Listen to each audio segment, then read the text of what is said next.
Yes, yes. Good afternoon, Zaga. Yaga. Another vibe rocking out your truly show.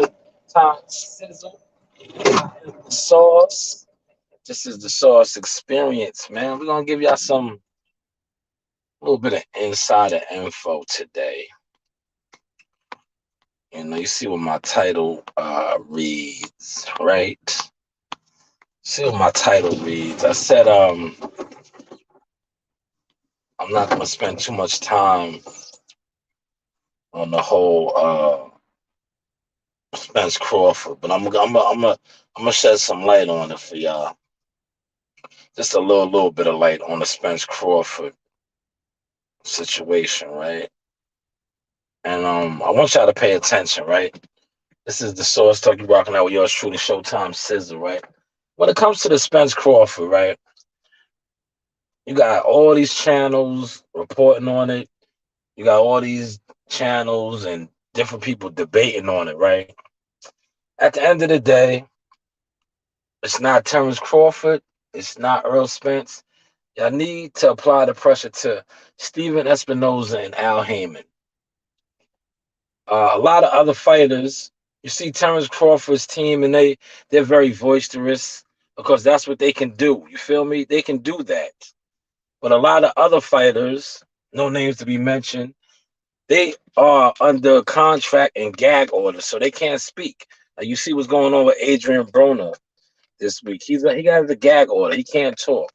So a lot of the fighters are placed on the gag orders. See, Bud Crawford and Bud Crawford's team, they're not on no gag order. They're not signed to certain entities and people, so they could speak. But all of this YTC chatter about signing a contract, come on, man. You guys got to stop pushing those narratives. There is no contract.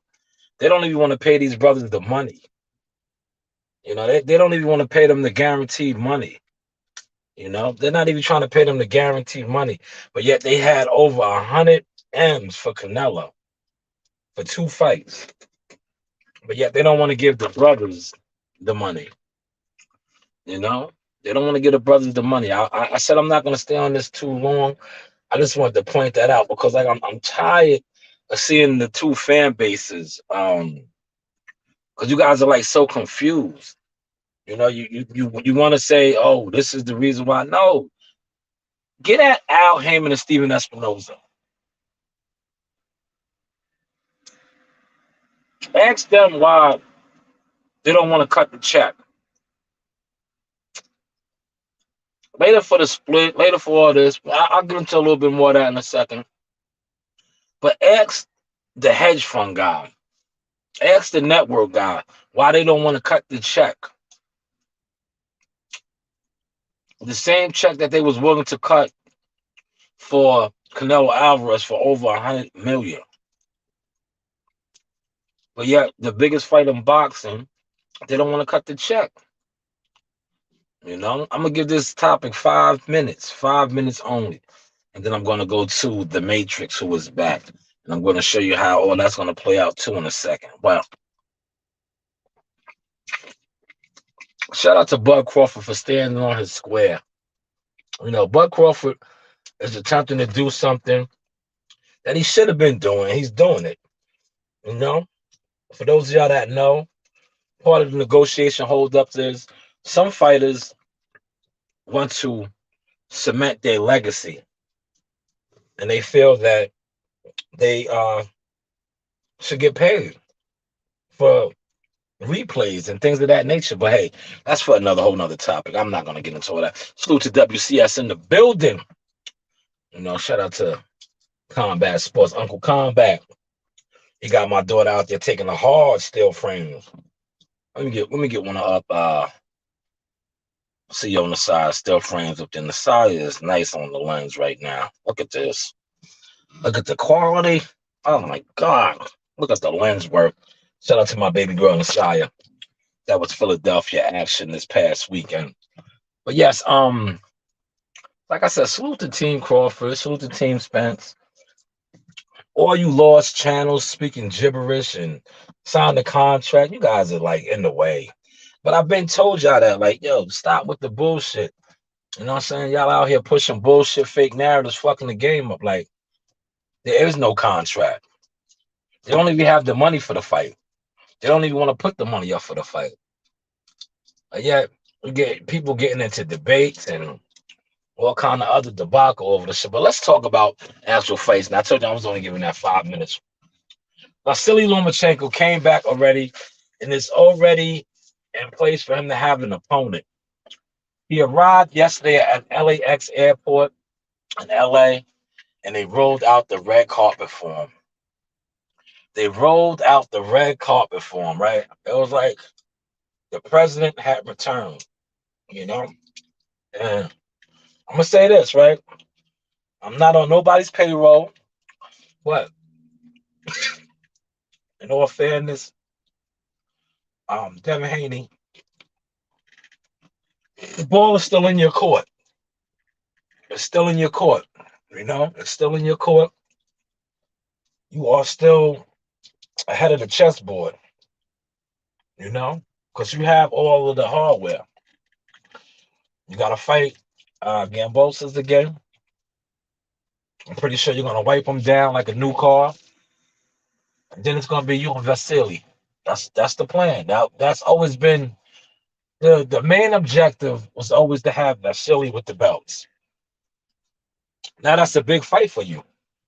You know, that'll probably be your third fight. Your deal with them over there. You know, like I said, you still have the inside call. But you seeing it. Vasily is back. They rolled out the red carpet for him, man. Shout out to Mikey Williams, the shooter, the other top rank camera guys. They was walking them through the airport, man. You know, see, that's called promotion. Hint, hint, for those of y'all that don't know anything about media and marketing, that's called promotion right there. That's called marketing, you know? And it all makes sense now, right? I was saying to myself, I was like, yo, why did Tank Davis just jump out there like that yesterday tweeting? Because you know it's a small where everybody knows what's gonna happen. Oh, Vasily's coming back. Oh, the Matrix. They know that he's gonna be welcome to LAX. So they gotta have Javante in some type of controversy to have his name out there. Why not a Twitter? Because that's what they do over there. If you notice about Yashua, they run the Twitter. I don't know who their PR people are or who gotta be sunflower seeds, forgive me. I don't know who their PR people is over there, but they love the Twitter shit.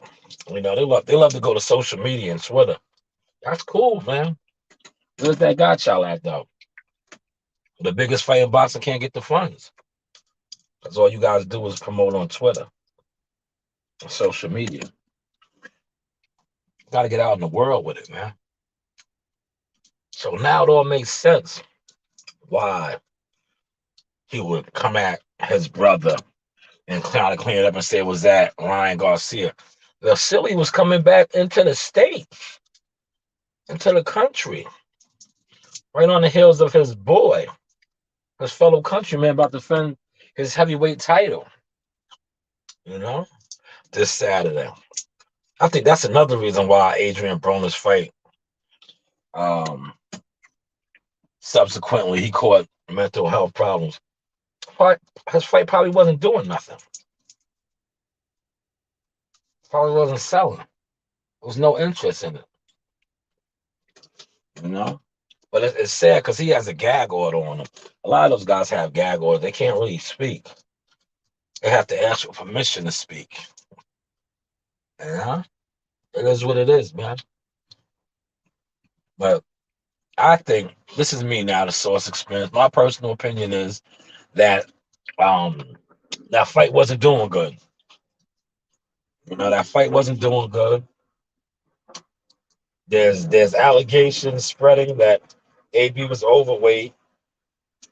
Um, it just is what it is, man.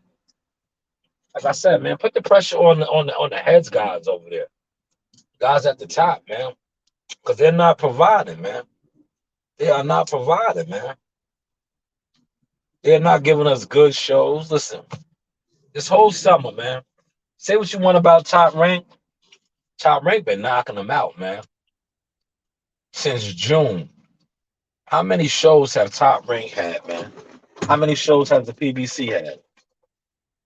Somebody, somebody that's smart, man. Somebody that's smart. How many shows has Top Rank had since June? And how many has the PBC had? I'll wait. I'll wait. Top Rank be on some back to back. Like, yo, Top Rank is running around here like the Chicago Bulls and the Lakers, man. They doing back to back bangers, man.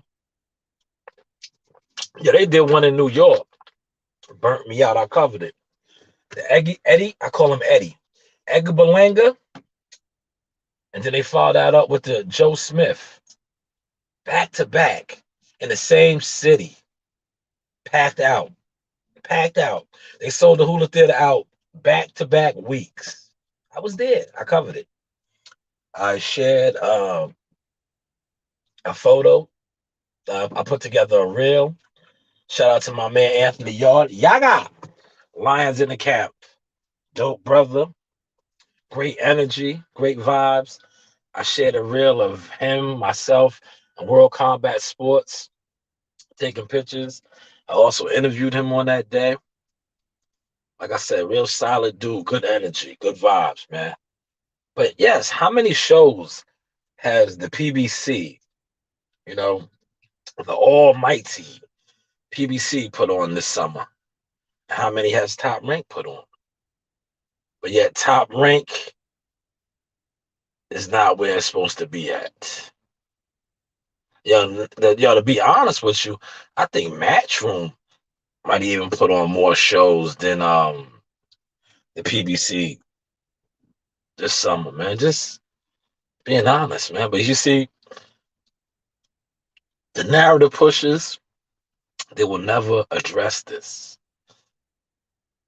because they're somewhat like the gag guys. That's their new name, the gag guys. When you're on a gag or somebody is funding your channel or funding you, it's only certain things you can speak on. You're not a free man. See, I'm a free man. I can come on here and talk about whatever I want.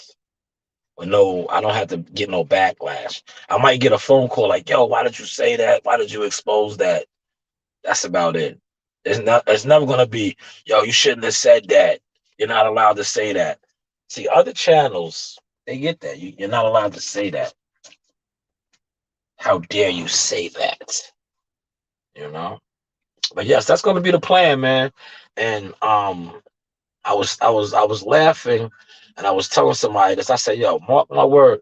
I said Devin Haney and Vasil Lomachenko probably will fight before Earl Spence and Terrence Crawford for undisputed. Yeah. And he laughed. I said, yo, I'm dead ass serious though, bro. I was like, I'm dead serious, yo. They will fight.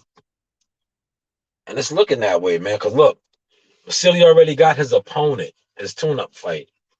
I see Mike Covington release something. I'll probably go into more depth when I get to the crib.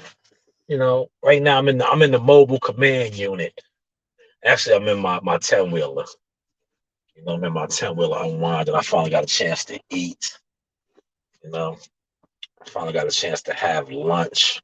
I said, yeah, let me feed the public with some authentic information.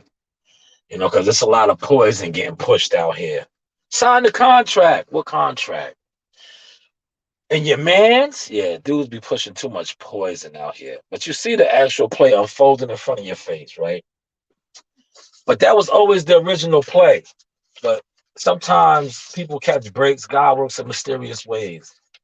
The war in the Ukraine and Russia broke out. So it opened the door for Devin. Because Devin was never going to get the Gambosa's fight. You know, he wasn't going to get it, man. Because unbeknownst to a lot of y'all, Devin made a deal. Team Haney and them made a deal a long time ago, right? A lot of people don't like to speak on it because I guess they're not allowed to speak on it. But um, when Vasily Lomachenko took the franchise belt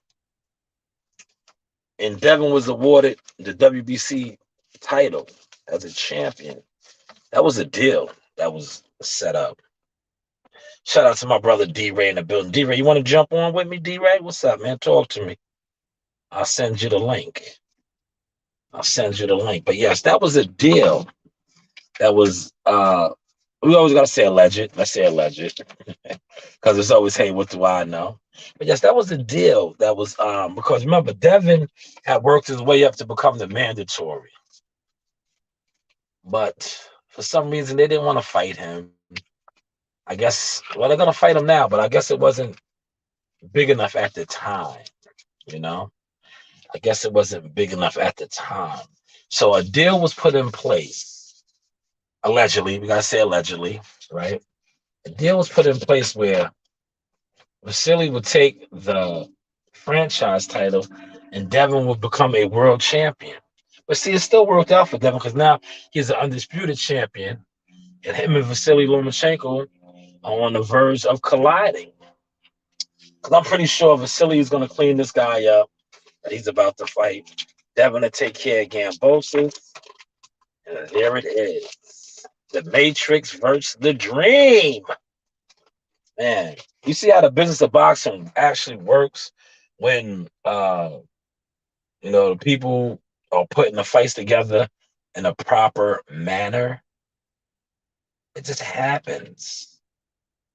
It just happens. Hopefully y'all caught that sauce, man. But yes, they're already starting the promotions. You see, they're on top of it, man. They have Vasily coming through LAX like the president, man.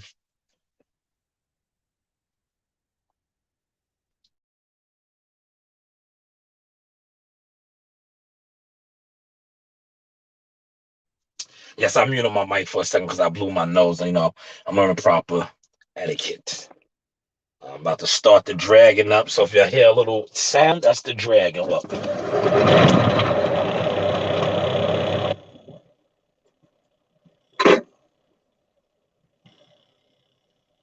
Yes, get some air in here, whether it's low or not. Yes, like I said, I was gonna stay on for about 20 minutes. The players already put into play, man. Both of them just gotta take care of business. Um, Silly against his tune-up fighter, Devin against Gambosis again, and then they're gonna have a mega showdown. Undisputed, man. Undisputed. And like I said, man, once again, fans, great debaters, boxing weirdos, put the pressure on the people who you need to put the pressure on, man. Stop blaming Terrence Crawford's team. Stop blaming Earl Spencer's team. And Earl Spencer's team is under a gag order. They're on the gag order side of the street, so they can't really talk. But you need to blame Stephen Espinosa. You need to blame Al Heyman while these fights aren't being made. Hopefully y'all caught and enjoyed this sauce. Salute to the chat, D-Ray World Combat Sports. You know the vibes. Saga, yaga, ahala.